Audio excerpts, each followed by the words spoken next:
नमस्कार दोस्तों, स्वागत है आप सभी का मेरे YouTube चैनल पर एक बार फिर से। And I am very very sorry कि बहुत दिनों से मेरे YouTube चैनल पर कोई वीडियो नहीं आई है और काफ़ी डिले हो गया है।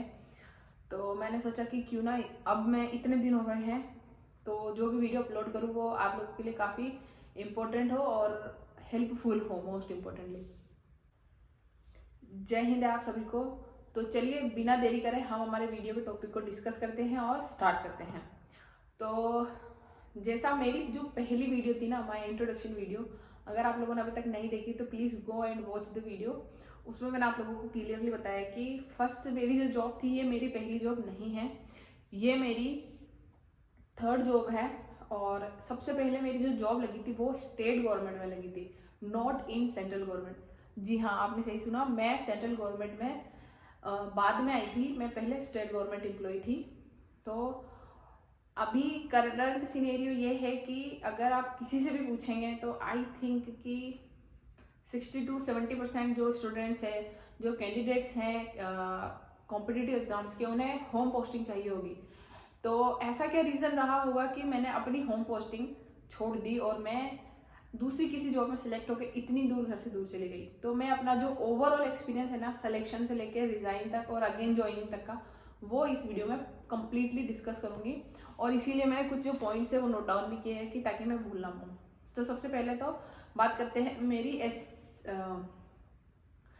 माई selection in state government as LDC, उसकी बात करते हैं।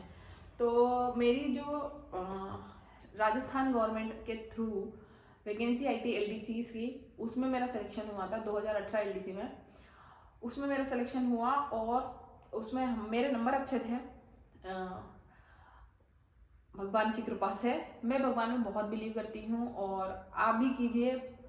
पूजा करना या भगवान को मानना कोई बुरी बात नहीं है, ये अपने अपने विश्वास की बात होती है। और हमें पता नहीं होता है कि हम जब भगवान की पूजा कर रहे होते हैं तो हम कितना सकारात्मक रूप से एनर्जाइज होते हैं, हमें कितनी मोटिवेशन मिलती है इन चीज़ों से। जब आप इन चीज़ों से जुड़ेंगे उसके बाद आपको इनका रियलाइज़ होगा कि एटलीस्ट आप दिन भर में एक बार भगवान का ध्यान तो कर ही ले। तो मतलब मैं बहुत मानती हूँ, ये आपकी मतलब श्रद्धा ही है। मैं तो यही बोलूँगी कि आप भी माने, but I should suggest you कि आप भगवान में बिलीव करें और पूजा पाठ करते रहें। क्योंकि मेरे पापा हमेशा बोलते हैं कि बेटा सबको भूल जाना चाहिए बट भगवान को कभी नहीं भूलना चाहिए। अगर आपका बुरा वक्त है तो भी आप भगवान को याद करिए, और आपका अच्छा वक्त चल रहा है जब तो बिल्कुल ना भूले भगवान को। क्योंकि माय फादर ऑलवेज सेइंग कि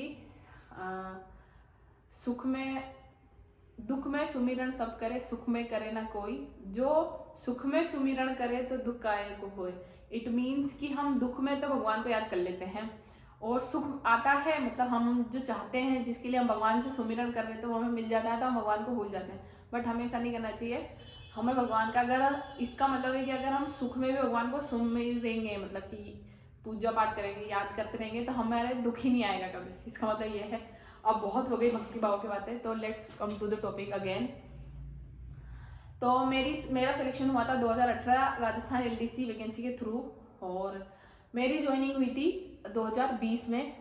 और इसमें भी 2 पेपर हुए थे, जिसमें एक आपका ऑब्जेक्टिव टाइप क्वेश्चन पेपर हुआ था, मेरा कोटा में हुआ था, आई रिमेम्बर।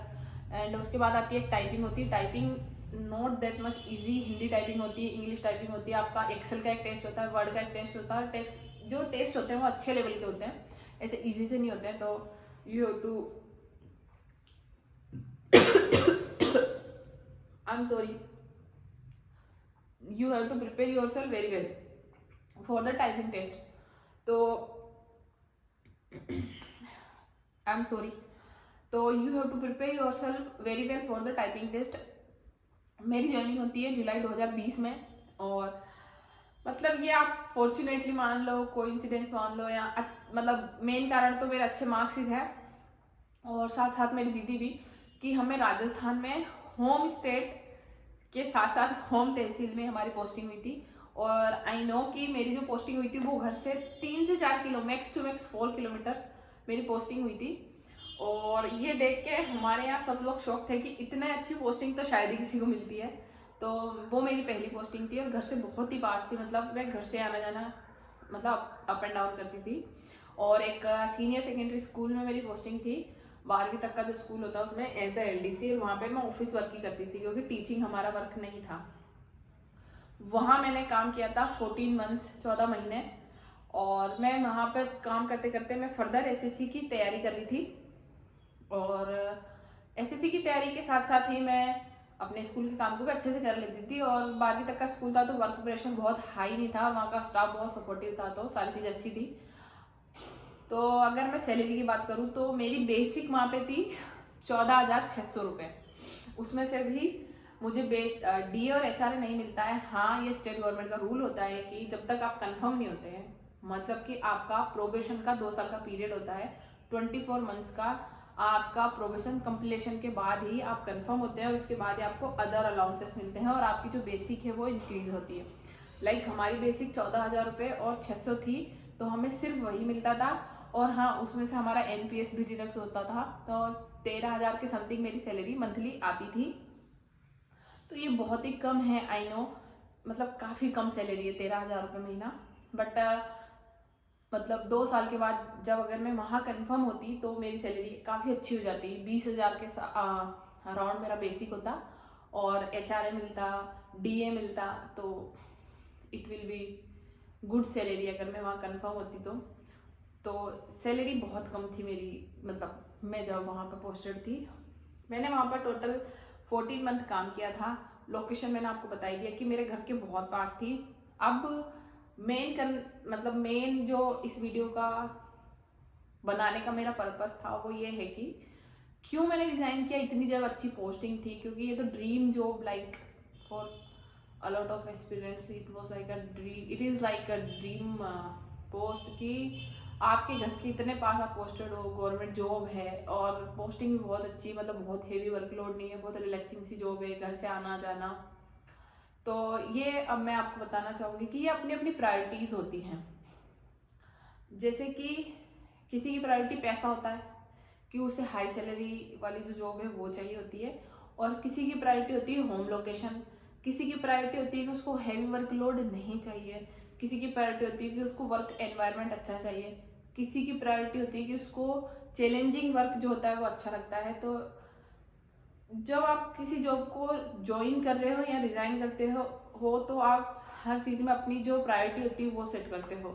तो आई थिंक मेरी जो प्रायोरिटी थी वो थी पैसा, मतलब हाई सैलरी वाली जॉब। तो वहाँ पे मेरी सैलरी बहुत ही कम थी, ट्रस्ट भी 13,000 रुपये बहुत कम होते हैं। और उसी समय मेरा जो सिलेक्शन था वो as junior accountant SSC CGL के थ्रू हो गया था। और जूनियर अकाउंटेंट की जो हमारी ग्रेड पे होती है वो 2800 ग्रेड पे होती है। बेसिक पे जो था वो मेरा 29,200 था, और वहाँ पर मुझे HRA और DA साथ में मिलता है, क्योंकि ये सेंट्रल गवर्नमेंट की पॉलिसी है कि जब से आप ज्वाइन करते हैं आपको पूरी कंप्लीट सैलरी मिलती है, बट आपका प्रोबेशन पीरियड चलता है। वहाँ पर भी कंफर्म आप 2 साल के बाद ही होते हो, बट सैलरी आपको पूरी मिलती है। तो अब इतनी अच्छी जॉब, इतनी अच्छी लोकेशन, इतने अच्छे काम से रिज़ाइन करने का मेरा सबसे बड़ा रीज़न था हाई सैलरी वाली जॉब। तो अगर जैसे मेरी जगह बहुत सारे लोग हैं मेरे साथ जिन्होंने ज्वाइन किया, मेरे बहुत सारे फ्रेंड्स हैं जो स्टिल उसी जॉब में है और वो बहुत खुश हैं, क्योंकि उनकी प्रायोरिटी थी होम लोकेशन। मेरी बहुत सारी फीमेल फ्रेंड्स हैं, उनकी प्रायोरिटी थी घर के इतने पास की और कम वर्कलोड वाली। तो ये अपनी अपनी प्रायोरिटी पे होता है। अब बात करते हैं मेरी जूनियर अकाउंटेंट के पूरे एक्सपीरियंस की। तो अगर आप ऐसे व्यक्ति हैं जिसे बहुत ज़्यादा पैसा नहीं चाहिए और जो मतलब कि 50-60 हज़ार रुपये की जॉब में एक अच्छी लाइफ मेंटेन कर सकता है, तो ये आपके लिए बेस्ट ऑप्शन है। और मेरी पोस्टिंग हुई थी महाराष्ट्र के नागपुर शहर में, और ये शहर बहुत खूबसूरत है। अगर किसी को सेटल होना है तो मतलब बहुत अच्छा शहर है। वहाँ पर मेरी जो पोस्टिंग हुई थी वो director of accounts postal office में हुई थी, जहाँ पर पोस्ट ऑफिस जितने भी थे महाराष्ट्र, गोवा और आई थिंक एक और स्टेट के 3 जगह के वो पोस्ट ऑफिस के अकाउंट्स देखते थे हम लोग। तो मेरी पोस्टिंग वहाँ हुई थी। जब मैं सेलेक्ट हुई थी मेरी सैलरी मुझे याद है कि 48,000 के आसपास आई थी, और मैं बहुत खुश हुई थी। मतलब मैं आपको बता नहीं सकती कि मैं कितना खुश हुई थी, क्योंकि 13,000 रुपये मुझे मिल रहे थे, जिसका सीधा मुझे 48 और या फिर 50,000 के आसपास मेरी पहली सैलरी आई थी। तो ये सच में 3 गुना 4 गुना सैलरी थी मेरी पिछली सैलरी से। तो ये मेरे लिए बहुत बड़ी बात थी, तो मैं बहुत खुश थी। और मैंने किसी भी तरीके के मतलब प्रेशर में आके या फिर दबा, मतलब कि ऐसा नहीं था कि मैं अपनी LDC वाली जॉब को छोड़ के बिल्कुल भी अपसेट या उदास थी। मैंने बहुत खुशी खुशी वो जॉब ज्वाइन किया था। तो मेरी पहली जो सैलरी आई थी वो 50,000 के आसपास आई थी। और मैंने वहाँ पर भी काम किया 1.5 साल के लगभग ही। और वो मेरी लाइफ का one of the best experience रहा नागपुर में काम करना। वहाँ पर मैंने बहुत सारी चीज़ें सीखी, बहुत अच्छे मेरे दोस्त बने प्रणीता, अश्मिता, अर्पिता, बहुत हमारा फ्रेंड सर्कल बहुत अच्छा रहा। और अगर आप घर से बाहर दूर कहीं जा रहे हो और आपको दोस्त अच्छे मिल जाते हैं ना, तो आपका सफ़र और आसान हो जाता है। तो मेरे साथ भी कुछ ऐसा ही हुआ था, दोस्त अच्छे मिल गए तो सफ़र और ज़्यादा खूबसूरत हो गया था। तो मेरा वहाँ का experience one of the best experience of my life. फिर उसके बाद मेरा सिलेक्शन यहाँ हो जाता है एज ASO इन CSS। तो मैं यहाँ आ जाती हूँ। अब यहाँ का जो मेरा एक्सपीरियंस है मैं किसी अगली वीडियो में अपना शेयर करूँगी, क्योंकि ये वीडियो ज़्यादा लंबी हो जाएगी। तो इसमें मैंने एज आई वॉज डिसाइडेड कि मैं अपना क्यों मैंने होम स्टेट वाली जो जॉब थी वो छोड़ के क्यों सेंट्रल गवर्नमेंट में आई और घर से इतनी दूर गई। तो ये था। और दूसरी बात आती है टेक्निकल रेजिग्नेशन की, कि आप लोगों ने, बहुत सारे लोगों ने मुझसे कमेंट सेक्शन में पूछा है कि मैं राजस्थान से जब मैं नागपुर गई थी, यानी कि स्टेट गवर्नमेंट से सेंट्रल गवर्नमेंट में गई थी, तब मैंने टेक्निकल रेजिग्नेशन नहीं लिया था।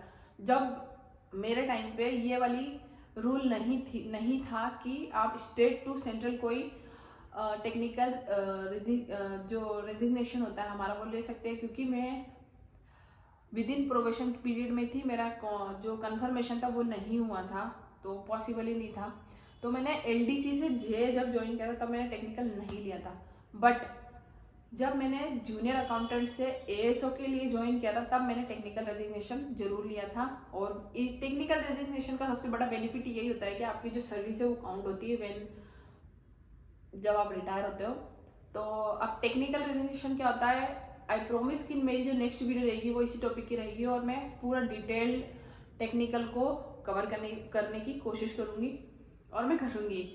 ठीक है, तो ये था मेरा ओवरऑल पूरा experience as a LDC and a junior accountant. और ASO से रिलेटेड बहुत सारी वीडियोस मेरी अपलोडेड है, please go and watch my videos. तो this is all for this video. जय हिंद, बाय बाय दोस्तों। देखते रहिए, मुस्कुराते रहिए, खाते रहिए, स्वस्थ रहिए। Bye bye.